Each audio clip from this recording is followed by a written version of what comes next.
자, 우리 말씀 같이 보겠습니다. 말씀 스가랴서 11장 9절부터 17절 말씀 함께 봅시다. 스가랴서 11장 9절부터 17절 말씀. 우리 찾으셨으면 한 목소리로 9절부터 읽겠습니다. 시작. 내가 이르되 내가 너희를 먹이지 아니하리라. 죽는 자는 죽는 대로, 망하는 자는 망하는 대로, 나머지는 서로 살을 먹는 대로 두리라 하고, 이에 은총이라 하는 막대기를 취하여 꺾었으니 이는 모든 백성들과 세운 언약을 폐하려 하였습니다. 당일에 곧 폐함에 내 말을 지키던 가련한 양들은 이것이 여호와의 말씀이었던 줄 안지라. 내가 그들에게 이르되 너희가 좋게 여기거든 내 품삯을 내게 주고 그렇지 아니하거든 그만두라. 그들이 곧 은 30개를 달아서 내 품삯을 삼은지라.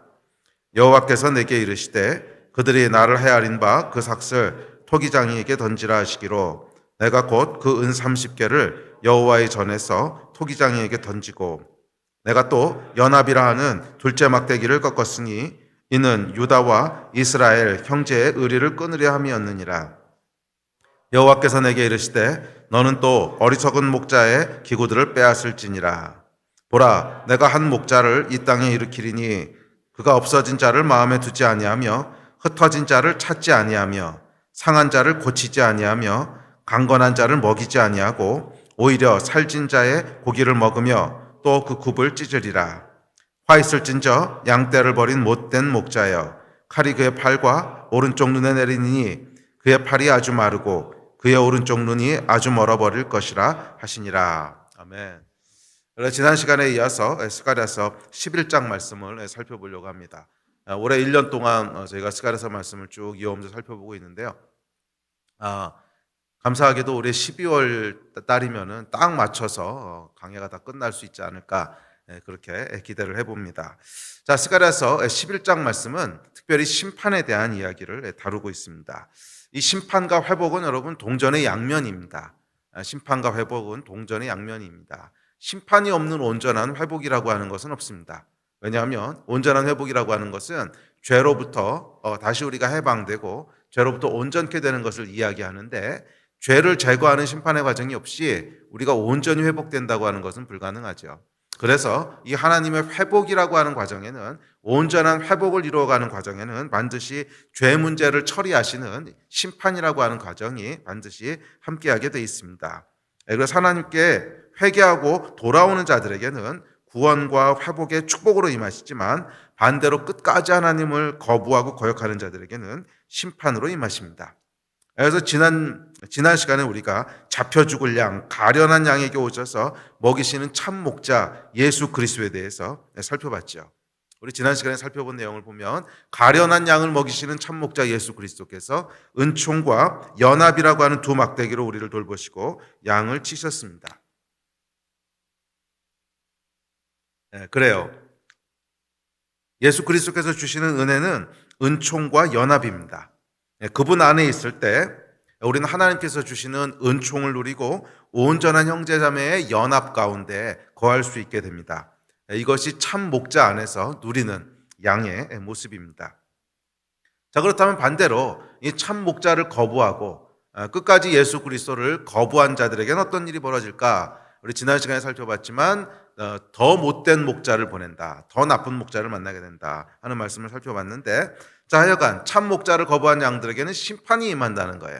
심판이 임하는데, 오늘 살펴본 9절부터의 말씀은 참 목자를 거부한 이스라엘에게 임하는 이 하나님의 심판이 구체적으로 어떤 모습으로 나타나는가 하는 것을 이야기해 주고 있습니다. 그래서 오늘 이 말씀들을 살펴보면서 우리 삶 가운데 심판이 어떤 모습으로 임하게 되는지, 그리고 하나님의 심판이라고 하는 것이 구체적으로 어떤 성격을 가지고 있는 것인지, 그리고 그 심판이 임하는 전조 증상은 뭔지, 그렇죠? 그래서 심판이 임하고 있다고 하는 전조 증상이 있으면 빨리 회개하고 돌이켜야겠죠. 그 심판이 임하는 전조 증상들은 뭔지, 이런 것들을 살펴보면서 우리 삶 가운데 심판이 아니라 하나님의 은총이 늘 충만한 인생들이 되시기를 주의 이름으로 축복합니다. 자, 살펴봅시다. 자, 9절부터 살펴보겠습니다. 자, 시작. 내가 이르되 내가 너희를 먹이지 아니하리라. 죽는 자는 죽는 대로, 망하는 자는 망하는 대로, 나머지는 서로 살을 먹는 대로 두리라 하고. 자, 이 하나님의 심판이요, 이렇게 시작됩니다. 9절에 보면 죽는 자는 죽는 대로, 망하는 자는 망하는 대로, 살을 먹는 자는 서로 살을 먹는 대로 두리라. 가련한 양들을 위해서 은총과 연합의 막대기를 취하시고 거짓 목자 셋을 제거하셨던 8절까지의 이 은혜의 말씀이 이제 9절에서 심판의 말씀으로 전환이 됩니다. 자, 앞서 얘기했지만 은혜와 심판이라고 하는 것은 동전의 양면이라고 했어요. 이 심판을 통해서 온전히 죄가 제거되지 않으면 온전한 회복이라고 하는 건 이루어지지 않죠. 개인적으로도 하나님께서 우리 삶 가운데 죄를 제거하시는, 그래서 회개케 하시는 기간을 두시지만 공동체나 한 사회적으로도 마찬가지입니다. 한 사회나 한 공동체를 하나님께서 온전히 회복시키기 위해서는 끝까지 하나님을 거부하는 자들에 대한 심판이 반드시 따라오게 돼 있어요. 끝까지 하나님을 거부하는 자들이 같이 섞여 있으면서 온전한 회복이 이루어질 수는 없죠. 그래서 이 하나님께 온전히 순종하고 따라오는 자들에게는 하나님께서 은총과 연합이라고 하는 축복을 주시지만 그렇지 않고 끝까지 하나님을 거부하는 자들에게는 심판이 이르게 됩니다. 자, 그런데 이 심판의 본질에 대해서 뭐라고 얘기하냐면 죽는 자는 죽는 대로, 망하는 자는 망하는 대로, 또 서로 잡아먹는 자는 잡아먹는 대로 두리라, 이렇게 말씀하십니다. 심판의 본질이 뭐냐면 내버려 두시는 거라는 거예요. 내가 더 이상 먹이지 아니하리라. 내가 죽는 자는 죽는 대로 내버려 두고 망하는 자는 망하는 대로 내버려 두고 서로 잡아먹는 자는 서로 살을 먹는 대로 내버려 두리라. 자, 이것이 하나님의 심판의 본질이라는 거예요. 그래서 사람들이 오해하는 것 중에 하나가 하나님을 무슨 악한 감정을 있으신 분으로 오해해서 사람들을 심판하고 멀쩡히 잘 살고 있는 사람들을 심판하시고 괴롭게 하시고 그것도 모자라서 지옥을 만들어서 보내신다, 이렇게 오해하는데 아니요, 천만에요. 그렇지 않습니다. 사실은 그 반대입니다. 멀쩡히 살고 있는 사람들에게 하나님께서 찾아오셔서 갑자기 심판하시고 괴롭게 하시고 지옥으로 보내시는 것이 아니라 심판의 본질은 사실은 그냥 내버려 두시는 거예요. 내버려 두시는 거예요. 그냥 하고 싶은 대로 그래, 이제 마음대로 해. 내가 더 이상 간섭하지 않을게. 내가 더 이상 너한테 내 인생에 간섭해서 이렇게 저렇게 하지 않을 테니까 마음대로 해. 이것이 심판의 본질이라는 거예요. 자, 그런데 이 사람들이 오해하는 이유는 타락한 인간의 본질이 얼마나 끔찍하고 악한지를 잘 모르기 때문에 그래요. 성경은 뭐라 그랬냐면 이 타락한 인간의 본질을 잡혀 죽을 운명의 가련한 양이라고 얘기합니다. 잡혀 죽을 운명의 가련한 양이라는 거예요. 그래서 이 하나님께서 이 잡혀 죽을 가련한 양을 불쌍히 여기셔서 부지런히 먹이시고 또 먹이셨다는 거예요. 붙잡고 계셨다는 거예요. 비록 하나님을 떠나고 비록 타락한 인간일지라도 하나님께서 이 가련한 양을 불쌍히 여기셔서 부지런히 붙잡고 계시고 보호하고 계시고 먹이셨다는 거예요. 그래서 4절과 7절에 보면 이렇게 얘기합니다. 시작. 여호와 나의 하나님이 이르시되 너는 잡혀 죽을 양떼를 먹이라. 내가 잡혀 죽을 양떼를 먹이니 참으로 가련한 양들이라. 내가 막대기 둘을 취하여 하나는 은총이라 하며 하나는 연합이라 하고 양떼를 먹일세. 자, 보면 하나님께서 잡혀 죽을 가련한 양, 즉 하나님을 떠나서 죽을 운명에 처할 인간을 부지런히 먹이시고 또 먹이셨다는 거예요. 은총과 연합이라고 하는 막대기를 가지고 끊임없이 사람들을 돌보셨다는 거예요. 자, 이것이 우리 삶의 본질이라는 거예요. 자, 그런데 이제 하나님이 이르시되 내가 너희를 먹이지 아니하리라, 이렇게 말씀하십니다. 그 얘기는 사람들이 멀쩡히 잘 살고 있는데 갑자기 하나님이 나타나셔서 심판하시는 것이 아니라 원래 하나님을 떠난 인간의 삶은 비참하고 가련하다는 거예요. 비참하고, 생각보다 훨씬 비참하고 가련하다는 거예요. 그런데 하나님께서 불쌍히 여기셔서 먹이시고 붙잡아 주셔서 현재의 삶을 이렇게나마 유지하고 있는 것입니다. 그러니까 우리가 믿는 자든 믿지 않는 자든 그나마 이 정도의 삶을 유지할 수 있는 것은 하나님의 은총 때문에 그렇다는 거예요. 이 죄가 얼마나 끔찍한지 우리는 잘 몰라요. 이 하나님의 은총과 연합이라고 하는 막대기가 완전히 거두어진 상태가 어떤 건지를 경험해 본 적이 없기 때문에 그게 뭐냐면 사실 지옥이거든요. 지옥은 하나님께서 은총과 연합이라고 하는 막대기를 다 제거하신 거예요. 이 연합이라고 하는 막대기는 여러분 단순히 우리가 싸우지 않고 사이좋게 지낸다 이런 뜻이 아니라 죄의 본질은 뭐냐면 단절시키는 거예요. 죄의 본질은 하나님과 사람을 단절시키고 사람과 사람을 단절시키고 그래서 결국 죄의 가장 근원에 내려가 보면 분열과 분리가 있는데, 그나마 하나님께서 완전히 단절되지 않고 살아갈 수 있도록 남편과 아내가 그래도 서로 불쌍히 여길 수 있는 마음을 주시고, 부모와 자녀 사이에 그래도 부모와 자녀의 정을 주시고, 그래서 이 사회가 그나마 이렇게 살아갈 수 있도록 연합이라고 하는 보호막을 치고 계셨다는 거예요. 또한 하나님께서 은총이라고 하는 보호막을 치셔서 우리의 죄로 말미암아 서로 죽이고 서로 잡아먹고 하는 것이 어느 정도 그래도 막아질 수 있도록, 그래서 이것을 신학 용어로는 일반 은총이라고 합니다. 그러니까 사람에게 양심을 주시고 하나님께서 또 윤리라고 하는 것도 주시고 법이라고 하는 것도 제정하게 하시고 국가라고 하는 시스템도 만들게 하시고, 그런 여러 가지 보호장치들을 통해서 사람들이 그나마 삶을 유지할 수 있도록 해주신 거죠.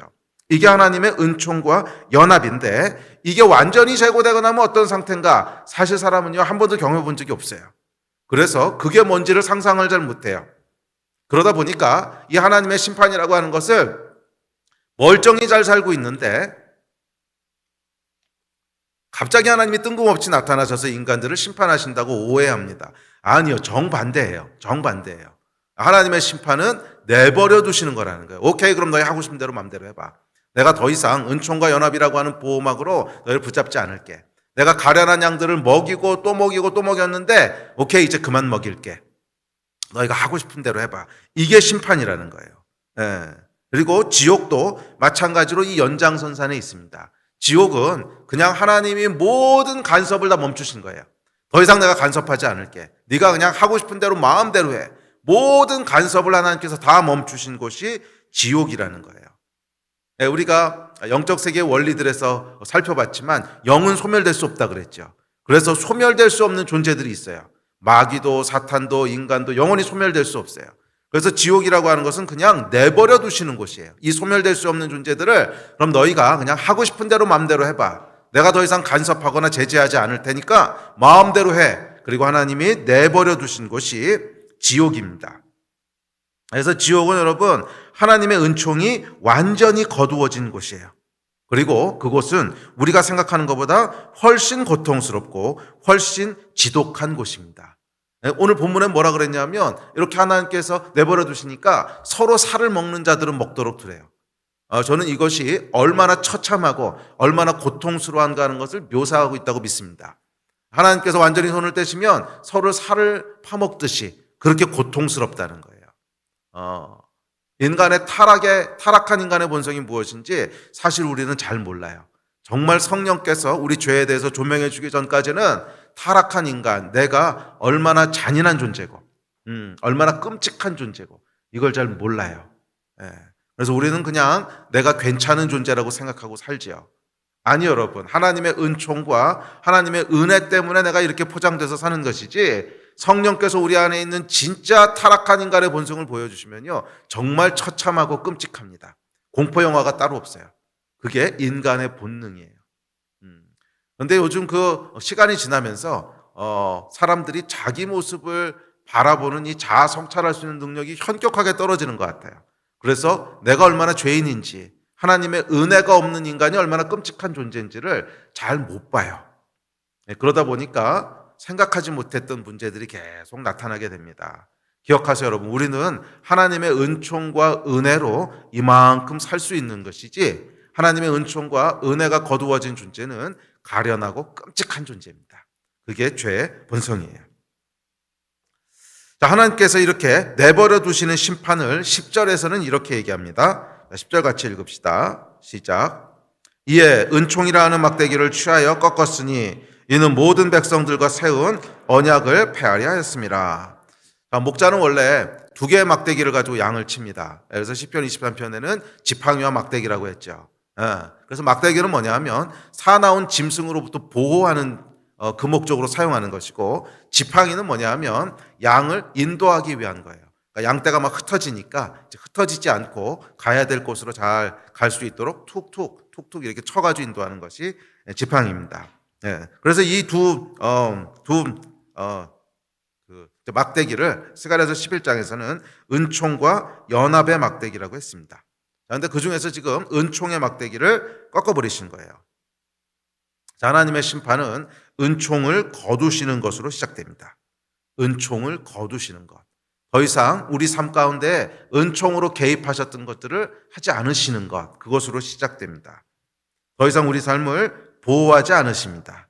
더 이상 우리 삶에 개입하지 않으십니다. 자, 그렇다면 이렇게 하나님께서 은총을 거두시면 어떤 증상이 나타날까요? 첫 번째 나타나는 증상이 있는데, 은총을 거두시면 영적인 감각이 없어집니다. 보호하신 하나님의 은총은 먹이신다고 표현했는데, 내가 가련한 양들을 먹였노라. 먹이신다고 하는 것은 육체만을 먹이는 것이 아니라 영적인 생명력을 계속 하나님이 공급하신다는 거예요. 이 먹는다고 하는 것은 생명을 의미하죠. 그래서 하나님께서 우리의 육체도 우리의 영혼도 계속 생명을 공급해 오셨다는 거예요. 먹이고. 그런데 이제 그 은총을 거두시고 내가 더 이상 먹이지 아니하리라. 그러면 우리 영이 어떻게 되냐면, 우리 욕보다 우리 영이 먼저 반응을 하게 되는데, 영의 생명이 사라지게 됩니다. 하나님께로부터 오는 이 영의 생명이 끊어지고 나면 영의 생명이 멈추게 되죠. 자, 그러면 영적인 감각이 무디어지게 됩니다. 자, 9절에 보면 이렇게 말씀하죠. 시작. 내가 너희를 먹이지 아니하리라. 죽는 자는 죽는 대로, 망하는 자는 망하는 대로, 나머지는 서로 살을 먹는 대로 두리라 하고. 영의 생명이 하나님께로부터 오는데 이게 끊어져요. 네. 그래서 영적인 감각이 무디어지면 말씀을 읽어도 들어오는 것이 없고요. 네. 기도도 막혀서 나오지 않습니다. 주일날 예배를 가도 전혀 말씀이 은혜가 되지 않고 그냥 졸린 생각밖에 안 나요. 하늘에서부터 오는 영적인 감동과 감각이 하나도 없습니다. 예배를 들어도 감동이 없고, 교회를 나와도 기쁨이 없고, 인생이 드라이해져요. 인생이 드라이해집니다. 은총이 꺾인 첫 번째 증상입니다. 은총이 꺾이고 나면,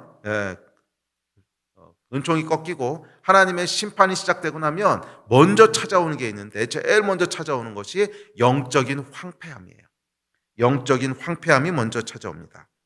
보이는 심판이 임하기 전에 나타나는 전조 증상입니다. 이야기를 바꿔 말하면, 영적으로 충만한데 갑자기 보이는 심판이 임하는 이런 일은 없다는 거예요. 영적으로 우리가 깨어있고 영적으로 충만하고 막 예배에 감동이 있고, 그런데 보이는 하나님의 심판이 갑자기 하늘에서 떨어진다, 이렇게 일어나지 않는다는 거예요. 항상 하나님의 심판은 뭐부터 먼저 찾아오냐면 영적인 황폐함부터 먼저 찾아와요. 영적인 황폐함이 먼저 찾아와서 예배에 감동이 없고, 말씀을 읽어도 무슨 말인지 들어오지도 않고, 눈물도 마르고, 전혀 영적인 감각이 없어요. 언제 내가 마지막으로 은혜 때문에 울어봤는지 기억이 안 나요. 눈물이 사라진 지 오래예요. 기도도 잘 안 나와요. 기도하려고 그러면 탁 막혀가지고서 주여, 그러고 5분 있다가 그냥 끝나고, 기도도 막히고, 말씀의 은혜도 없고, 눈물도 사라지고, 예배에 대한 갈증도 없고, 예배 나오면 졸리기만 하고, 예배 가기 귀찮고, 이런 영적인 황폐함이 반드시 먼저 나타나요. 이것이 전조 증상이에요. 이게 여러분, 하나님이 은총을 꺾으신 결과라는 거예요. 혹시라도 여러분 가운데 영적인 감각이 무디어진 분이 있다면 지금 여러분 두려워하셔야 됩니다. 어쩌면 은총의 막대기가 꺾어진 걸 수도 있어요. 여러분을 향한 은총의 막대기가 꺾어져서 더 이상 하나님께서 은총을 내리시지 않기로 결정하셨기 때문에 나타나는 증상일 수도 있다는 거예요. 그러면 여러분 쉽게 생각하지 마세요. 우리 삶에 영적인 황폐함이 찾아온다면, 영적인 감각이 무디어졌다면 쉽게 생각하지 마세요. 은총의 막대기가 꺾어진 결과라면 그것으로 끝나지 않습니다. 반드시 두 번째 단계, 세 번째 단계, 심판까지 다다르게 돼요. 그 전에 빨리 돌이키고 빨리 회개하고 돌아오는 여러분 되시기를 주의 이름으로 축복합니다. 이게 여러분 지혜로운 자고 영적인 사람이에요. 우리 안에 영적인 그런 피폐함과 영적인 갈망이 감지되면 거기가 지금 회개해야 될 자리인 거예요. 그 시간이 지금 돌이켜야 될 시간인 거예요. 거기서 계속 끌면 안 돼요. 계속 끌면 이제 보이는 황폐함으로 이어지게 돼요. 영적인 황폐함은 결국 보이는 황폐함으로 연결되게 되고, 그래서 보이는 심판이 기다리고 있다는 거예요. 그 시간 전에 빨리 하나님 앞에 돌이키시는 지혜로운 여러분 되시기를 주의 이름으로 축복합니다. 자, 둘째, 두 번째로 은총이 끊어지면 이제 하나님께서 내버려 두십니다. 영적인 황폐함이 찾아오면 두 번째는 그냥 하나님께서 하고 싶은 대로 내버려 두시는 거예요. 서로 죽이면 죽는 대로, 망하면 망하는 대로, 잡아먹으면 잡아먹는 대로, 우리 삶 속에 하나님께서 더 이상 간섭하지도 않으시고 개입하지도 않으십니다. 죄를 짓던 망하던 싸우던 그냥 내버려 두신다는 거예요. 그래서 로마서에 보면 이 상태를 이렇게 얘기합니다. 로마서 1장 24절입니다. 시작. 그러므로 하나님께서 그들을 마음의 정욕대로 더러움에 내버려 두사 그들의 몸을 서로 욕되게 하게 하셨으니, 자, 영적인 감각이 없어졌기 때문에 이제 양심의 가책도 없고 영적인 감각도 없고, 그러니까 뭐만 살아있어요? 육신의 정욕만 살아있죠. 그래서 육신의 정욕이 원하는 대로 그냥 하고 싶은 것을 한다는 거예요. 그것이 망하는 길인지 흥하는 길인지에 대한 감도 없습니다. 그러니까 하나님께서 총명을 거두어 가신 거예요. 그래서 이 영적인 감각이 황폐해지고 심판의 과정 가운데 있는 사람을 보면 참 이상해요. 주변 사람들이 다 말려요. 아유, 그렇게 하면 망해. 아유, 그렇게 하면 가정이 깨져. 아유, 그렇게 하면 그 사람 원수 될 거야. 절대 그렇게 하지 마. 다들 그렇게 가면 망한다고 말리는데 그렇게 가요. 하고 싶은 대로 하나님이 내버려 두시는 거예요. 사실 여러분, 주변에서 누군가가 붙잡아주고 말려주고 조언해주고 하는 것은 하나님의 은총이 살아있다는 증거예요. 은총으로 하나님께서 누군가 도와줄 사람을 계속 보내시는 거예요. 그래서 그렇게 가면 안 돼, 그렇게 가면 망해, 도와주게 하시고 조언하게 하시고 붙잡아주게 하시고 또 우리의 양심에 걸리게 하시고, 이게 다 하나님의 은총인데, 이 은총이 끊어지고 나면 먼저 영적인 황폐함이 오고 그 다음에는 도와주는 사람이 없어요. 망하는 길로 가는데도 붙잡아주는 사람도 없고 조언해주는 사람도 없고, 처음에는 있어요. 처음에는 하나님께서 계속 은총으로 누군가 도와주게 하시고 누군가 조언하게 하시고 셀을 통해서 또 교회를 통해서 하여간 조언하고 도와주고 하시는데, 계속 거기서 거부하고 해보십시오. 결국 은총이 끊어지게 되는데, 은총의 막대기가 꺼지게 되는데 더 이상 아무도 조언하지 않아요. 더 이상 아무도 붙잡아주지 않아요. 망하는 길로 가는데도 그냥 망하는 대로, 죽는 길로 가는데도 그냥 죽는 대로, 서로 잡아먹는데도 잡아먹는 대로, 아무도 불쌍히 여겨주지도 않고 붙잡아주지도 않고 그냥 망하는 길로 계속 가게 됩니다. 자기가 원하는 대로 하게 돼요. 그러므로 여러분, 우리 육신이 원하는 대로 할 수 없는 것을 감사하십시오. 우리 육신이 원하는 대로 할 수 없도록 영적인 감각을 통해서, 우리 하나님의 말씀을 통해서 우리를 붙잡아 주시는 거 감사하시고요. 우리 육신이 원하는 대로 할 수 없도록 주변에 있는 여러 사람들을 통해서 조언하고 붙잡아 주시는 거 감사하셔야 돼요. 은총이 꺾이고 나면 더 이상 브레이크가 없어요. 내가 내 육신이 원하는 대로 그냥 하는데 막아줄 것이 없어요. 영적인 감각도 멈추고 하나님의 은총으로 우리를 도와주는 사람들도 멈추고 그냥 내가 원하는 대로 브레이크 없이 달려가게 됩니다. 망하는 길로, 죽는 길로. 은총의 막대기가 꺾어진 거예요. 자, 세 번째 단계. 그래서 결국 어떻게 되는가? 원수의 손에 잡혀 죽고 끝난다는 거예요. 자, 6절에 보면 이렇게 얘기합니다. 시작. 여호와가 말하노라, 내가 다시는 이 땅 주민을 불쌍히 여기지 아니하고 그 사람들을 각각 그 이웃의 손과 임금의 손에 넘기리니 그들이 이 땅을 칠지라도 내가 그들의 손에서 건져내지 아니하리라 하시기로. 그래서 결국 어떻게 돼요? 눈에 보이는 심판을 맞이하게 된다는 거예요. 결국 눈에 보이는 심판, 망하게 되는 거예요. 인생이 망하게 되는, 인생이 이웃의 손과 임금의 손에 넘겨진다 그랬죠. 인생이 망하게 되는, 보여지는 심판이 나타나게 됩니다. 이게 하나님의 심판의 과정이에요. 은총이 꺾어지면 첫째, 영적인 감각이 사라지고, 둘째, 막아주는 사람이 없어서 내 마음대로 하게 되고, 셋째, 그래서 결국 망하게 됩니다. 이 과정에 이르지 않도록 주님 앞에 돌이키신 여러분 되시기를 주의 이름으로 축복합니다. 이 망하게 되면 여러분 참 난감합니다. 원수가 나를 공격하는데 구원해 주시지 않으세요. 기도를 해도 하나님이 응답하지 않으십니다. 은총이 꺾인 거예요. 참 난감한 상황입니다. 사실 여러분, 크리스천에게 기도가 응답되지 않는다는 것, 위기에 처했는데 하나님이 모른 척 하신다는 것, 이것처럼 난감하고 당황스러운 것은 없습니다. 그런데 은총이 꺾이면 그렇게 된다는 거예요. 우리가 기도해도 하나님 듣지 않으세요. 우리가 위기 가운데 있어도 하나님이 구원하지 않으세요. 인생이 망한 거예요.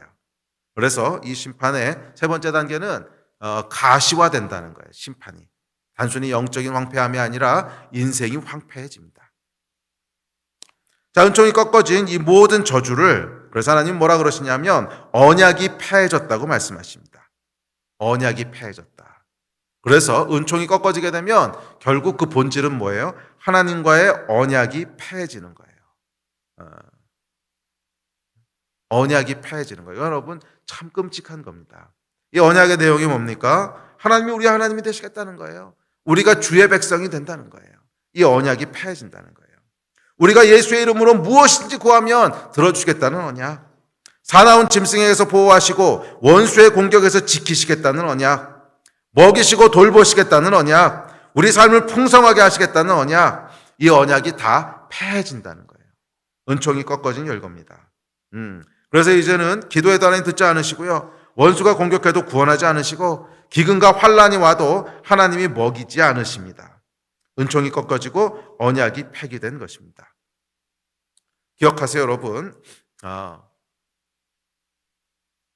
이 하나님의 심판은 내버려 두시는 거예요. 은총을 거두시는 거예요. 그래서 여러분, 이 하나님을 떠난 인간의 본질은 저주지 축복이 아니에요. 6월절 사건 때 여러분 보시면 사망이 온 땅을 덮었습니다.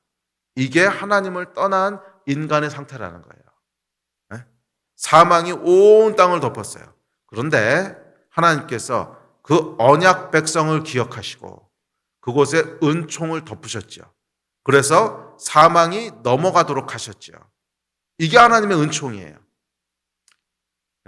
그림을 잘 그려보세요. 온 세상과 온 땅을 뭐가 덮었어요? 사망이 덮었어요. 이게 하나님을 떠난 인간의 상태라는 거예요.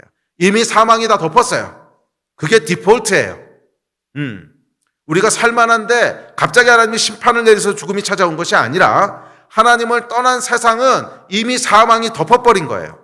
그런데 그 가운데 하나님께서 은총을 내리셔서 주의 백성들을 보호하시고 계신 거예요. 그게 은총이에요. 우린 자꾸 거꾸로 생각하는 거예요. 그냥 하나님 없이도 인간이 잘 살고 있는데 갑자기 하나님이 나타나서 뭐 지옥이 어떻고 심판이 어떻고 나를 안 믿으면 너 죽을 거라 그러고 이런 이상한 하나님으로 생각하는데 아니요. 정반대라는 거예요, 사실은. 참 하나님이 답답하실 거예요. 지금 정반대 상황이에요. 이미 사망이 덮고 있는 거예요. 이미 하나님을 떠난 순간 인간의 운명은 사망이 덮고 있고 죽이고 망하고 서로 잡아먹는 이 처참하고 가련한 상황이 온 땅을 덮고 있는데 그 가운데 하나님이 은총을 주셔서 보호하시는 건데 그 심판은 뭐냐 하면 이 은총을 하나님이 거두시는 거예요. 은총의 막대기를 꺾으시는 거예요. 자, 심판의 두 번째 현상이 있습니다. 자, 첫 번째가 은총을 꺾으시는 거라면 두 번째 현상은 심판은 생각하지 못한 때에 갑자기 임한다는 거예요. 자, 11절에 보면 이렇게 얘기합니다. 시작. 당일에 곧 패함에 내 말을 지키던 가련한 양들은 이것이 여호와의 말씀이었던 줄 안지라. 자, 하나님께서 은총을 꺾으시고 언약을 패하시는데 당일에 곧 패하신다는 거예요. 자, 하나님의 심판은 급하고 갑자기 이루어집니다. 오늘까지 괜찮다고 해서 내일도 괜찮을 것이라고 생각하지 마십시오. 물론 하나님께서는 참으시고 인내하십니다. 그러나 영원히 그냥 두시는 건 아니에요. 하나님의 시간이 있어요. 영원히 그냥 죄에 대해서 내버려 두시는 것이 아니에요. 영원히 인내하고 참으시는 것이 아니라 이제 그만 하시는 하나님의 시간이 있다는 거예요. 더 이상 참지 않으시는. 자, 그리고 그 시간은 당일에 곧 임한다고 얘기합니다. 뭐 이렇게도 별일 없던데 뭐. 뭐 그냥 거짓말 계속하고 살아도 뭐 이제 하늘에서 벼락 안 떨어지던데 뭐. 음란물 좀 본다고 해서 뭐 큰 문제 생기는 거 아니던데 뭐. 하나님을 시험하지 마십시오. 어제까지 괜찮았다고 해서 오늘도 괜찮을 것. 아니요, 그렇지 않을 수 있어요. 하나님의 심판의 특징은 전조 증상이 없다는 거예요. 갑자기 곧 임한다는 거예요. 갑자기 곧 임한다는 거예요. 하나님의 시간이 차면 더 이상 하나님께서 참으시지 않으십니다. 은총을 꺾으시고 언약을 폐하시는데 당일에 곧 그렇게 하십니다. 어제까지 나를 감싸고 있던 하나님의 은총이 오늘은 거두어질 수도 있습니다. 노아 시대에 보면 노아 시대의 홍수도 그렇게 일어났고요. 소돔과 고모라가 무너지던 날도 그랬습니다. 성경 한번 볼까요? 누가복음입니다. 시작. 노아가 방주에 들어가던 날까지 사람들이 먹고 마시고 장가들고 시집가더니 홍수가 나서 그들을 다 멸망시켰으며 또 롯의 때와 같으리니 사람들이 먹고 마시고 사고 팔고 심고 집을 짓더니 롯이 소돔에서 나가던 날에 하늘로부터 불과 유황이 비오듯 하여 그들을 멸망시켰느니라. 인자가 나타나는 날에도 이러하리라. 여러분 보면 홍수가 나기 직전까지 사람들이 먹고 마시고 장가가고 시집갔다는 거예요. 소돔의 불과 유황이 비오듯 떨어지기 전에도 그 직전까지 사람들이 먹고 마시고 사고 팔고 심고 집을 지었다는 거예요. 심판은 당일에 갑자기 곧 임했습니다. 이게 여러분 심판의 중요한 속성이에요. 하나님의 심판은 예기치 못한 때에 갑자기 곧 임한다는 거예요. 물론 우리가 영적으로 충만하게 살고 있는데 갑자기 심판이 임하는 일은 없습니다.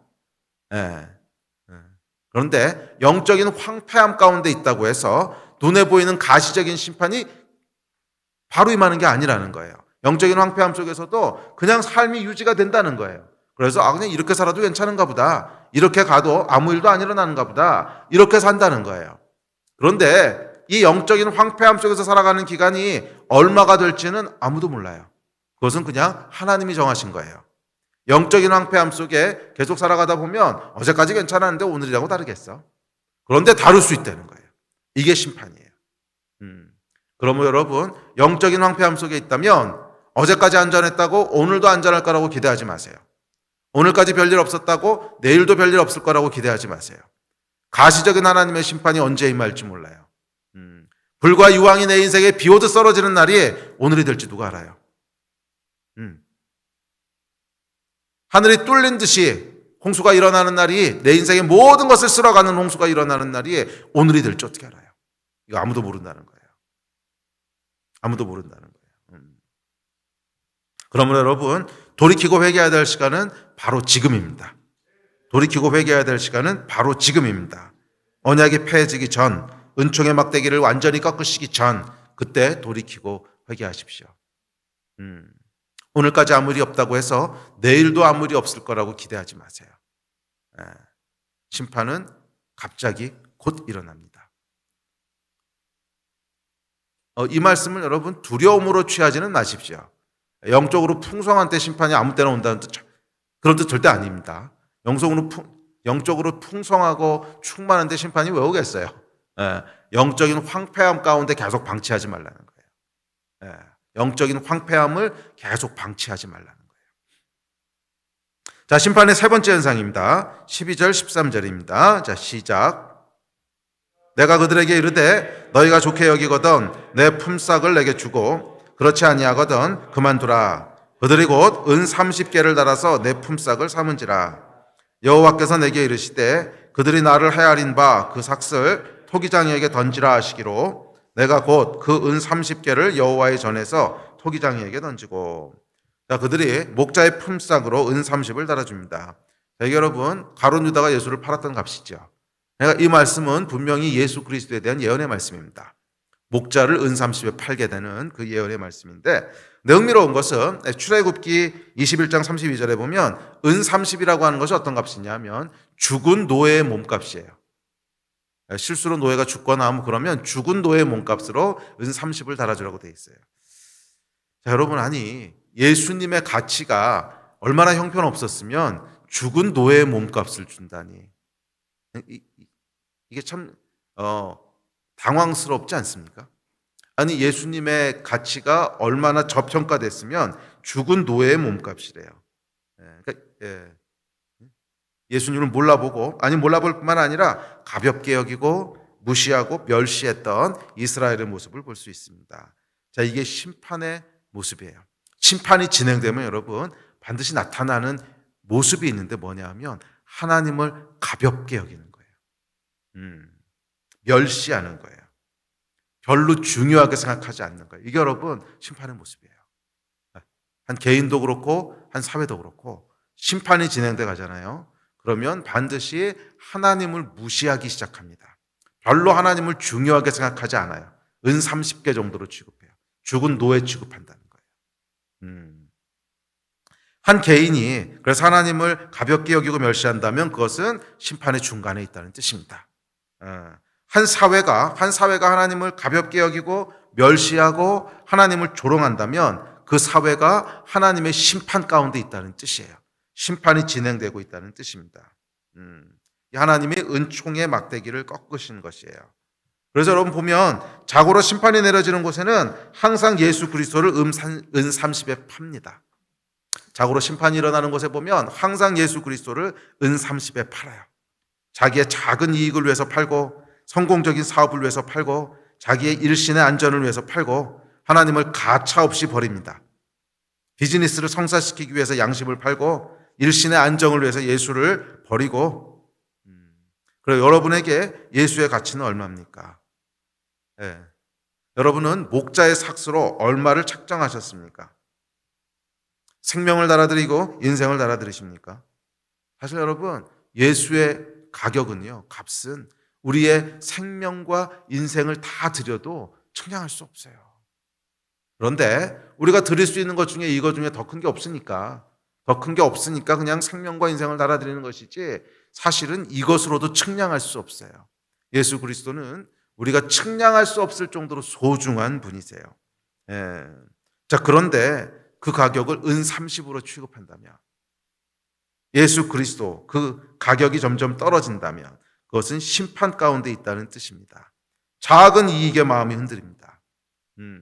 나는 예수 그리스도를 10억을 준다 그래도 안 들려. 그러던 마음이 10억이 뭐야? 1억만 준다 그래도 마음이 흔들리고, 1억이 1000만 원이 되고, 1000만 원이 100만 원이 되고, 결국 은 30이 되는 거예요.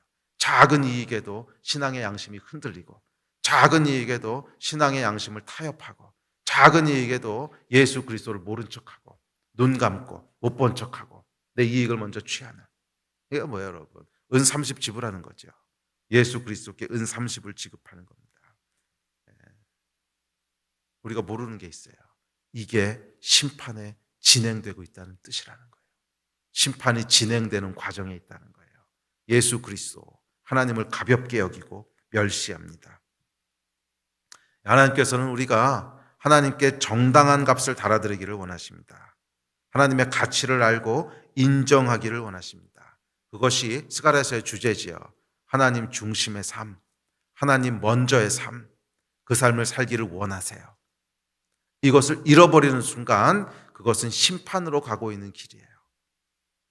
심판이 아니라 축복을 받는 여러분 되시기를 주의 이름으로 축원합니다. 자, 이제 마지막으로 하나님께서 두 번째 막대기를 꺾으십니다. 심판의 네 번째 징조인데요. 14절입니다. 우리 14절 같이 읽읍시다. 시작. 내가 또 연합이라 는 둘째 막대기를 꺾었으니 이는 유다와 이스라엘 형제의 의리를 끊으려 함이었느니라. 자, 두 번째 막대기를 꺾으십니다. 연합. 네. 자, 이것은 스가랴 당시에는 유다와 이스라엘의 분열, 단절을 의미했죠. 근데 이것이 곧 유다와 이스라엘뿐만이 아니라 모든 심판의 궁극적인 모습이에요. 모든 심판의 본질은요, 은총을 꺾으시는 것이고, 모든 심판의 결국은요, 분열되는 거예요. 분열이라고 하는 것은 단순히 두 사람이 나누어지는 것을 넘어서 죄의 가장 본질이에요. 우리 하나님의 속성은 사랑이세요. 사랑은 하나가 되는 거예요. 그래서 구원과 회복의 가장 결국은 하나가 되는 것이고, 하나님과 하나가 되고 이웃과 하나가 되는 것이고, 사랑 안에서. 그리고 저주, 죄의 가장 끝에 가보면 그 결국은 뭐냐 하면 다 갈라져 있는 거예요. 다 분열돼서 서로가 원수가 되는 거예요. 이 분열된 것들을 다 모아서 한 군데 둔 곳이 지옥이에요. 이 지옥이 얼마나 끔찍한 곳인지는 경험해 보기 전까지는 모를 거예요. 철저히 단절된 곳이에요. 상대방의 고통에 대해서 철저하게 단절돼 있어요. 저 사람이 죽던 고통을 당하던 완전히 단절돼 있어요. 그러니까 여러분, 서로 살을 파먹는다 그러죠. 아니, 상대의 고통을 조금이라도 내가 공감하고 있다면 어떻게 상대의 살을 파먹겠습니까? 완전히 단절된 거예요. 완전히 단절된 거예요. 모든 관계가 완전히 단절돼서 있는 이 상황이 사실은 심판의 끝이에요. 그러면 여러분 삶에 점점 관계가 단절되어 가고 있다. 점점 내가 혼자가 되어 가고 있는 것 같다 하면 이것은 올바른 트랙에 있는 것이 아닙니다. 정말 하나님의 축복의 과정 가운데 있다면 관계가 점점 풍성해지게 돼 있어요. 물론 극단적인 상황이 있을 수는 있습니다. 뭐 북한이라든지 이런 핍박받는 국가에서는 이제 믿음을 지키기 위해서 어쩔 수 없이 그럴 수 있지만 정상적인 상황에서 보통 상황에서 계속 관계가 단절돼 간다. 남편과 아내가 단절되고 자녀들이 단절되고 친구들이 없어지고 교회에서도 싸워서 아무도 안 남고 애에서 교회도 안 가고 나는 그냥 인터넷으로만 예배드릴 거야. 혹시 여러분 오늘이 인터넷으로 예배드리시는 분들 중에 코로나 때문이 아니라 그냥 교회 가는 게 싫어서 그래서 인터넷으로만 예배드리는 분들이 있다면 각성하십시오. 이게 정상적인 증상이 아닙니다. 결국 사람과의 관계가 깨어지고 사람과의 관계가 단절된다고 하는 것은 축복의 과정이 아니에요. 이것은 죄가 우리 삶을 점점점 잠식해가고 있는 증상입니다. 하나님께서 막대를 꺾으시기 때문에 나타나는 거예요. 연합하고 하나가 되도록 하는 것, 이게 하나님의 은혜예요. 우리 하나님의 사랑으로 우리 안에 성령께서 일하셔서 하나님의 사랑이 역사하시고 또 하나님의 사랑이 우리 삶을 덮으셔서 그 사랑으로 말미암아 형제자매가 하나 되고 용서하고 그 가운데 사랑하고 하나 되고 하는 것이 하나님의 축복인데 이 은총과 연합의 막대가 꺾어지고 나면 더 이상 하나님의 사랑이 우리 안에 역사하지 않기 때문에 계속 분열의 모습이 나타납니다. 계속 사람이 싫어지고 깨지고 보기 싫고 교회 안 나가. 그런데 또 하나님을 안 믿을 수는 없으니까 인터넷으로만 예배드려. 이거 절대 정상적인 상황이 아닙니다. 빨리 돌이키십시오. 빨리 돌이키십시오. 관계가 단절된다고 하는 것은 정상적인 과정이 아닙니다. 그것은 죄가 우리 삶을 침식해 가고 있다는 뜻입니다. 사랑 안에서 다시 풍성한 관계 가운데로 나아가는 여러분 되시기를 주의 이름으로 축복합니다. 그래서 여러분, 관계가 깨지고 단절될 때는요, 깨어진 관계보다도 이 관계가 왜 깨졌는가, 왜 이런 일이 벌어지는가 하는 것이 더 중요합니다. 그것은 하나님께서 우리를 보호하시던 연합의 막대를 꺾어서 생긴 일일 수 있다는 거예요. 그 이야기는 뭐냐 하면 지금 깨지고 있는 연합은 그 관계가 깨지고 있다고 하는 것은 하나님과 나 사이의 관계가 꺾어졌기 때문에 나타나는 현상일 수 있다는 거예요. 꺾어졌기 때문에 나타나는 현상일 수 있다는 거예요. 기억하십시오, 여러분. 하나님과 백성 사이에 분열과 단절이 일어나면 사람 사이에서도 결국 그 모습이 나타나게 되어 있습니다. 그래서 보면 여러분 이 심판이 시작될 때 보면 항상 분열이 있어요. 남편과 아내가 갈라지고 부모와 자식이 깨지고 목사와 장로가 대립하고 원로 목사님과 담임 목사님 파가 나눠져서 싸우고 이렇게 여러분 분열이 있는 곳에 하나님의 축복이 임하는 것을 한 번도 본 적이 없어요. 그렇게 여러분 연합이 깨졌을 때는 그것이 왜 깨졌을까 하는 것을 논리적으로 분석하는 것보다 영적인 지각이 먼저 있어야 돼요. 이것이 하나님께서 지금 영적인 세계에서 뭔가 꺾어졌기 때문에 나타나는 심판이구나. 이 자각이 있어야 되는 거예요. 네가 더 잘못했네, 내가 더 잘못했네 이런 거 따지기 이전에 영적으로 무엇이 지금 일어나는 걸 볼 줄 알아야 돼요. 우리를 보호하시던 하나님의 영적인 막대기가 꺾어진 것은 아닐까? 이걸 두려워해야 되는 거예요. 그러므로 여러분 분열이 아니라 하나 되는 하나님의 축복이 있게 되기를 주의 이름으로 축원합니다. 물론 모든 인간들의 갈등이 다 하나님의 연합의 막대기를 꺾으신 결과다 이렇게 얘기할 수는 없습니다. 인간은 죄인이기 때문에 갈등이 있을 수밖에 없어요. 그런데 문제는 이 갈등을 어떻게 풀어가냐는 거야. 이 갈등이 있을 때 하여간 하나님 앞에서 겸손한 마음으로 기도하면서 어떻게든지 하나가 되려고 하는 것이 하나님의 사람들이 정상적으로 살아가야 되는 모습이고, 그렇지 않고 이 갈등이 계속 파괴적인 분열로 이어져 간다면 그러면 꺾어진 걸 수도 있어요. 아니면 그 과정 가운데 하나님께서 꺾으실 수도 있어요. 계속 연합 가운데 살아가는 여러분 되시기를 주의 이름으로 축복합니다. 자, 그래서 아까도 말씀드렸지만 결국 이 심판은요, 여러분, 심판의 본질은 하나님께서 은총을 거두시는 것이고 심판의 결국은 관계가 단절되는 것입니다. 심판의 결국은 관계가 단절되는 것입니다. 사람들은 심판이라고 하면 우리 사업이 망하든가 또는 건강에 이상이 생기든가 이런 보이는 심판들을 먼저 생각을 하는데 그런 것도 심판일 수 있습니다. 그렇지만 심판의 궁극적인 본질은요, 관계의 단절이에요. 이게 죄의 본질이기 때문에 그래요. 이게 죄의 본질이기 때문에. 여러분, 우리가 살아가면서 알잖아요. 관계가 단절된다고 하는 것이 삶을 얼마나 피폐하게 만드는지. 정말 중요한 관계가 단절되고 나면요, 살고 싶지 않지요. 그냥 숨 쉬는 것 자체가 고통이지요. 관계의 단절이라고 하는 것은 우리의 삶을 가장 큰 고통으로 몰아넣습니다. 그리고 하나님께서 연합의 막대기를 꺾으시면 결국 관계는 다 단절되게 된다는 거예요. 지옥이 어떤 곳이냐고요? 관계가 완전히 단절된 사람들을 한 곳에 모아놓은 곳이 그냥 지옥입니다. 관계가 완전히 단절됐기 때문에 서로 신뢰할 수도 없어요. 서로 믿을 수도 없어요. 서로 기대할 수도 없어요. 그냥 서로 살을 파먹는 거예요. 그래서 여러분, 우리가 이 땅에서도 지옥을 경험할 수 있어요.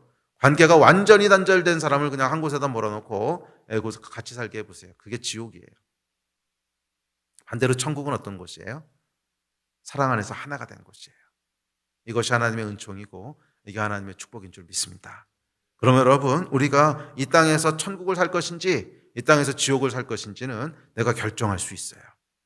하나님의 은총과 연합의 막대기가 내 삶을 덮는 그 삶을 사신다면 이 땅에서도 천국을 걸어가실 수 있어요. 그러나 하나님의 은총과 연합의 막대기를 꺾으시는 삶을 계속 방치한다면 이 땅을 살아가는 동안에도 우리의 삶은 지옥이 될 거예요. 천국에서 사시다 천국에서 영원히 거하신 여러분 인생이 되시기를 주의 이름으로 축원합니다. 예배팀 앞으로 나오십시오.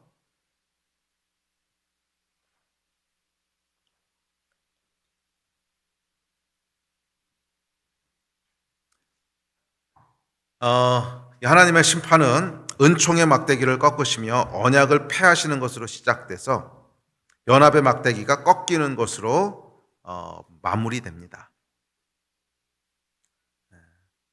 이 하나님의 심판의 본질은 멀쩡히 살고 있는 사람에게 갑자기 하나님께서 저주하시는 것이 아닙니다. 우리 하나님은 여러분 축복하시는 분이세요. 저와 여러분의 인생을 축복하시는 분이세요. 예수 그리스도의 십자가로 말미암아 모든 하나님의 저주는 십자가에서 다 처리가 됐어요.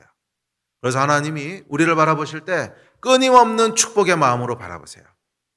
구약에 나타난 하나님의 저주들은 더 이상 우리에게 해당하지 않아요. 예수의 십자가가 있기 때문에 그래요. 모든 죄와 저주를 예수님께서 십자가에서 다 감당하셨기 때문에 하나님이 우리에게 주시는 것은 오로지 축복이에요. 은총이 있을지어다. 우리 삶에 하나님께서 끊임없는 은총을 주십니다. 그러면 여러분, 하나님의 간섭하심에 대해서 귀찮아하지 마세요. 감사하세요. 하나님이 우리를 막으시는 것에 대해서 감사하십시오. 은총이에요. 그렇다면 하나님의 심판은 뭡니까? 내버려 두시는 거예요. 우리가 마음대로 하도록 내버려 두시고 우리 정욕을 따라 마음대로 하도록 내버려 두시고 이 손을 떼셨을 때 우리의 삶은 우리가 생각할 수 없는 고통 가운데로 떨어지게 돼요. 우리의 인생은 살아있는 지옥을 경험하게 돼요. 은총의 막대기가 꺾이고 마지막으로 연합의 막대기가 꺾이고 나면 우리의 인생은 상상할 수 없는 고통 가운데로 떨어지게 돼요. 이것을 우리의 인생에 허락하지 맙시다. 우리 인생에 필요한 것은 여러분 하나님의 은총입니다. 아멘. 우리 인생에 필요한 것은 하나님의 축복입니다. 타락한 인간에게는 하나님의 은총과 하나님의 축복이 절대적으로 필요합니다. 저와 여러분의 인생엔 하나님의 축복이 절대적으로 필요합니다. 우리 인생을 보호하시고 우리 인생을 덮으시고 우리 인생으로 하나님을 바라보게 하시고 우리 인생으로 서로 사랑하게 하시고 우리 인생으로 육신의 정욕을 따라 살아가지 못하도록 막으시는 하나님의 은총이 우리에게는 어느 때보다도 필요합니다. 우리는 한순간도 은총이 없이는 살 수 없어요. 우리는 한순간도 하나님의 보호하심이 없으면 살 수가 없어요. 은총이 거두어지고 보호하심이 거두어지면 살아있는 지옥이 되는 거예요. 살아있는 지옥이 되는 거예요. 더 이상 우리를 보호해 줄 사람도 더 이상 사랑해 줄 사람도 모든 연합의 관계가 끊어진 이 저주가 우리 삶 가운데 임하도록 방치하지 마십시다. 하나님, 오늘도 우리에게는 하나님의 은총이 필요합니다. 여러분, 심판 가운데로 들어가는 사람의 큰 특징이 뭐라 그랬어요? 하나님을 멸시하는 거예요. 가볍게 여기는 거예요. 하나님 은총 없어도 내가 잘 살 수 있어. 은 30개. 하나님 없어도 나는 아무 부족함이 없이 내 능력으로 내 지혜로 행복하게 살 수 있어. 하나님을 가볍게 여기고 하나님의 은총을 구하지 않고 하나님의 은총을 음삼쉽게 팔아버리는 이게 여러분 심판이에요. 우리에게는 은총이 필요합니다. 저와 여러분에게는 은총이 필요합니다. 하루도 은총이 없으면 살 수 없어요. 하루도 하나님의 은총이 없으면 살아갈 수 없어요. 오늘도 하나님 나를 축복하여 주십시오. 오늘도 이 예배에 나온 모든 성도들을 축복하여 주십시오. 우리에게는 하나님의 축복이 필요합니다. 우리에게는 하나님의 은총이 필요합니다. 은총이 하루도 없으면 우리 살 수가 없사오니 하나님 은총을 부어주십시오. 은총이로다. 은혜와 축복을 부어주시기를 다시 한번 간절히 소원하오니 주님, 은총 가운데 은혜 가운데 살아가는 우리 모든 성도님들 될 수 있도록 성령을 거두지 마옵시고 우리 안에 하나님의 은총을 거두지 마옵시고 주의 백성 이 언약을 하나님 기억하여 주시옵소서. 아멘. 우리 마음 가지고 함께 주님 앞에 좀 기도합시다. 기도하십시다. 우리 자리에서 일어나신 분들 함께 일어나시고 기도하실 때 여러분 은총을 좀 구하면서 기도합시다. 한순간도 은총이 없으면 안 됩니다. 주님, 나는 한순간도 은총이 없으면 안 됩니다. 주여 도와주십시오. 주님의 은총과 주님의 축복이 어느 때보다 필요하오니 내 삶 가운데 은총의 손길을 거두지 마십시오. 내 삶 가운데 은혜의 손길을 거두지 말아주십시오. 주여 하나님의 축복의 손길을 거두지 말아주십시오. 이 마음 가지고 우리 주여 3번 부르짖고 합심해서 한 2, 3분 정도 뜨겁게 기도합시다. 기도하시겠습니다. 주여